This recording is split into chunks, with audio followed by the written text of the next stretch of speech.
मैं प्रोफेसर प्रदीप कुमार मिश्र, नागरिक मंच का एक प्रतिनिधि और केमिकल इंजीनियरिंग का प्रोफेसर। सर, गंगा पर आप जो कार्यक्रम किए जा रहे हैं, क्या है विषय, कौन कौन गेस्ट हैं, सारी बातों पर प्रकाश डालिए। देखिए, ये कार्यक्रम जो किया गया वो वरुणा का जो प्रभाव है गंगा पर, उस पर हम लोग कार्यक्रम कर रहे हैं। कार्यक्रम में थोड़ी सी परिचर्चा का आयोजन किया गया, जिसमें समाज के विभिन्न हिस्सों से, पत्रकारिता से, वैज्ञानिक लोग और इंडस्ट्री के लोग सारे उपस्थित हैं। रामनगर इंडस्ट्रियल एरिया से अध्यक्ष डी.एस. मिश्र जी हैं, स्मार्ट स्क्रीन इंडस्ट्री से राजेश भाटिया जी हैं, IIT-BHU के पूर्व निदेशक केशन उपाध्याय जी हैं, हिंदी के पूर्व अध्यक्ष सदानंद शाही जी हैं, पत्रकार सीनियर मोस्ट पत्रकार आप केसरी भारद्वाज जी हैं, मतलब गंगा समग्र के संगठन प्रांत संगठन मंत्री द्विवेदी जी हैं, द्विवेदी जी हैं। तो सब लोग मिलकर एक चर्चा कर रहे हैं कि गंगा पर इतना प्रयास हो रहा है कि गंगा निर्मल हो जाए, और गंगा निर्मल भी हुई है, क्योंकि मैं सीधे इस मुहिम से जुड़ा हूँ और 2017 के बाद जो प्रयास हुए हैं उससे गंगा काफ़ी निर्मल हुई। लेकिन इधर के दिनों में ये देखा जा रहा है कि जो सीवेज ट्रीटमेंट प्लांट है, उनके जो मेंटेनेंस का बजट शायद अभी सरकार नहीं दे रही है।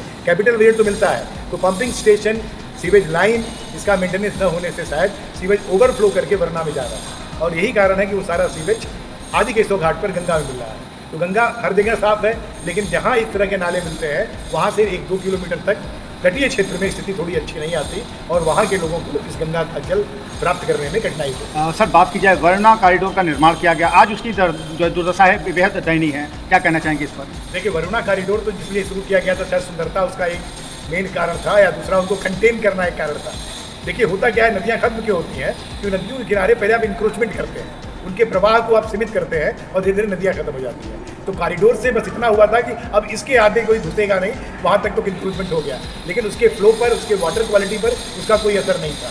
वाटर क्वालिटी इसलिए गड़बड़ हुई है क्योंकि वाटर कम है और उसमें सीमेंट ज़्यादा। सर, बात की जाए, अदरपुरा के क्षेत्र में माँ गंगा अपनी सीमा को छोड़कर काफ़ी दूर चली गई हैं, तरह तरह की चर्चाएं वहाँ बाहर आ रही हैं, क्या कहना चाहेंगे इस पर? देखिए, हर जगह रीजन वही है कि जो हम निर्माण करते हैं उस समय थोड़ा सा वाटर सेड मैनेजमेंट को ध्यान में रखें, फ्लो को ध्यान में रखें, तो गंगा रास्ते नहीं बदलेगी, गंगा माता रास्ता नहीं बदलेंगी।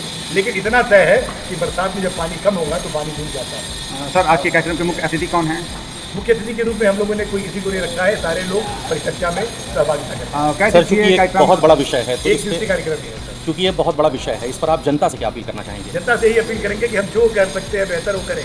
क्या हम वॉचडॉग बन सकते हैं? कहीं गड़बड़ी हो रही है उसे सूचित करें, कुछ उसमें सुधार कर सकते हैं तो हम सुधार करें, अपना हक कर्तव्य के रूप में दें। अगर हम एक कुआं बचा सकते हैं तो उसे बचाएं, एक तालाब बचा सकते हैं तो उसे बचाएं, क्योंकि बूंद बूंद से ही सब खड़ा बढ़ता है, और एक एक तालाब, एक एक कुएं से ही नदियाँ बचें।